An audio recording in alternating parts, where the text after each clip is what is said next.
नमस्ते, प्रणाम, हर हर महादेव, जय मारा कृष्ण मैया तेरी सदा जय हो। देवभूमि उत्तराखंड के द्वितीय केदार भगवान मदमेश्वर की पावन घाटी मेरी मारा कृष्ण माँ की पावन भूमि रांसी गांव से मैं दिनेश गोयल आप सभी को बहुत बहुत प्रणाम करते हुए अपने YouTube चैनल दिव्य दर्शन दिनेश गोयल में बहुत बहुत स्वागत करता हूँ और बहुत बहुत नमन बंदन प्रणाम करता हूँ। दोस्तों, पंच केदार, प्रथम केदार केदारनाथ, द्वितीय केदार भगवान मदमेश्वर, तृतीय केदार भगवान तुंगनाथ, चतुर्थ केदार भगवान रुद्रनाथ और पंचम केदार भगवान कल्पेश्वर।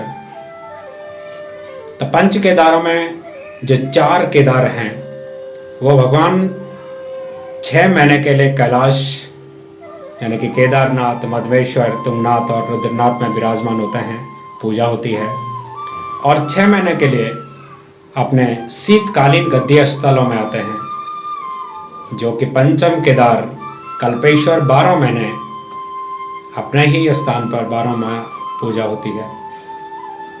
भगवान शंकर की पावन भूमि, पावन घाटी, पावन धामों में अब यात्रा खुलने वाली है। आप सभी का स्वागत है पंच केदारों में।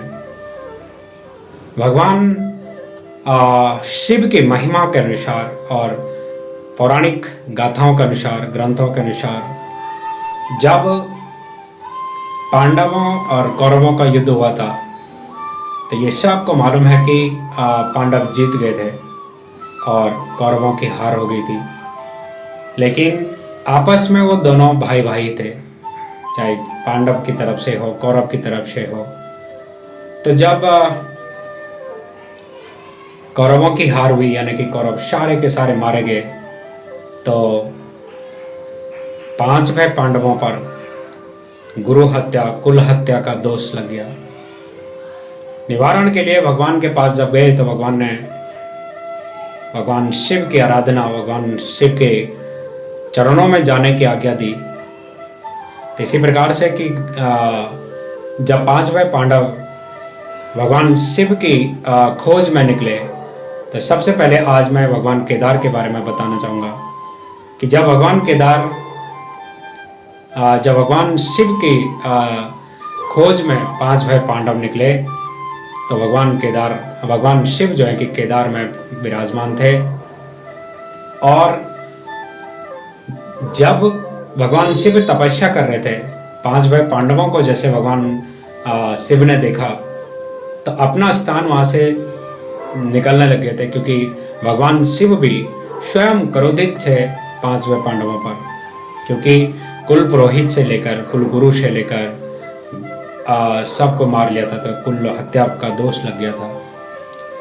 तो जब 5 भाई पांडव भगवान केदार पहुँचे तो भगवान शिव भी वहाँ से जाने लगे। लेकिन भगवान शिव ने एक लीला रचाई कि बहुत सारे बैलों के झुंड बना दिया, भैंसों का झुंड बना दिया और उन झुंडों के बीच में स्वयं को रख लिया। लेकिन यहाँ से 5 भाई पांडवों में जो धर्मराज युधिष्ठिर थे, उन्होंने अपने ही मन में विचार किया कि भगवान शंकर यहीं पर हैं और इनके साथी हैं। तो उन्होंने भी भीम जैसे महाबली को, जो कि भगवान केदार की भूमि में ऊपर अगर आप जाते हैं तो 2 बहुत बड़े पर्वत हैं, तो भीम को कहा कि एक पाँव इधर और एक पाँव इधर रखो और सारे भैंसों को, सारे बैलों को नीचे से हाँकते हैं। हाँकते हुए सारे बैल भैंस जो है कि वो निकलने लगे। लेकिन भगवान शिव क्यों निकलते? तो भगवान शिव जो है धरती में समाने लगे। तब तक भीम ने जो है भगवान जो भैंस थे, जो बैल था, उनका जो पृष्ठभाग है उनको पकड़ लिया, जो कि भगवान शंकर आज भी विराजमान पृष्ठभाग की पूजा की जाती है भगवान केदारनाथ में। तो भगवान शंकर 6 महीने के लिए पूजे जाते हैं केदारनाथ धाम में, और 6 महीने गद्दी स्थल है भगवान शंकर का शीतकालीन गद्दी स्थल ओंकारेश्वर महादेव मंदिर ऊखीमठ में। तो आप सभी लोगों से निवेदन करता हूँ कि जब भी आप इन पावन भूमि में जाते हैं, पावन धामों में जाते हैं, तो एक यात्रा बनाकर जाएं, स्वच्छ रखें और किसी भी प्रकार का वहाँ पर ऐसा ना हो कि हम भगवान शंकर की पावन भूमि में जा रहे हैं। एक छोटी सी कहानी बताता हूँ कि जो यात्रा मानी जाती है वो यात्रा पैदल यात्रा मानी जाती है। सबसे अच्छा पैदल यात्रा ही है। भगवान तभी खुश होते हैं, तभी आशीर्वाद देते हैं, तभी मोक्ष की प्राप्ति होती है जब हम पैदल यात्रा करते हैं। तो जब एक कहानी, बहुत पौराणिक कहानी है कि भगवान एक बहुत दूर से एक काफ़ी बुजुर्ग इंसान, बुजुर्ग आदमी भगवान शंकर की पावन भूमि केदारनाथ में गए। और जिस दिन वो वहाँ गए उसी दिन जो है कि भगवान शंकर शीतकालीन गद्य स्थल के लिए ओंकारेश्वर महादेव मंदिर आ रहे थे। अब उनको वहाँ रात पड़ गई और उनको क्या लगा, उन जो इंसान वहाँ गए थे, जो आदमी वहाँ गया था, उनको क्या लगा, क्योंकि पहले बहुत कम यात्रा करते थे लोग, खासकर कहते थे कि जब बुजुर्ग हो जाते हैं तो चलो यात्रा करते हैं। तो उन्होंने सोचा कि मैं अकेला हूँ, शायद सारे लोग जो है कि अभी पाठ पूजा हो गई होगी और सब अपने जो यात्री होंगे वो भी विश्राम कर रहे होंगे, तो क्यों ना भगवान की चौखट पे मैं आ जाऊं। तो उन्होंने क्या किया, रात को भगवान शंकर की चौखट पर ही अपना बिस्तर लगा दिया और सोने लगे। थोड़ी देर के बाद में एक विशाल एक महात्मा आए। उन्होंने कहा कि अरे, जो भी बोला होगा कि आप यहाँ क्या कर रहे हैं। तो उन्होंने बोला कि हे महाराज, मैं भगवान केदार के दर्शन के लिए आया हूँ, लेकिन लगता है कि अभी पाठ पूजा हो गई है तो सारे लोग जो हैं अपने अपने कमरों में चले गए होंगे, यानी कि सोने के लिए या विश्राम करने के लिए चले गए होंगे। तो मैं सुबह जो है कि भगवान के दर्शन करूँगा। तब तक जो है कि बोला कि एक काम करो, बाकी तो भाई भगवान शंकर जो केदार हैं वो तो 6 महीने के बाद यहाँ वापस आएंगे, क्योंकि ओंकारेश्वर महादेव शीतकालीन गद्य स्थल ओंकारेश्वर महादेव मंदिर में चले गए हैं। अब वो जो व्यक्ति है वो रोते बवड़ते हुए अपने आप को अभाग्यशाली समझने लग गया कि मैं कैसे क्षण पर इधर आया, अब जो है कि मुझे 6 महीने तक मैं कैसे यहाँ रहूं और कैसे मैं अपने घर जाऊं, कैसे मैं फिर वापस आऊं। अब करते करते बहुत सोच विचार करते लगा और ऐसे धीरे धीरे करके उनको नींद आने लगी।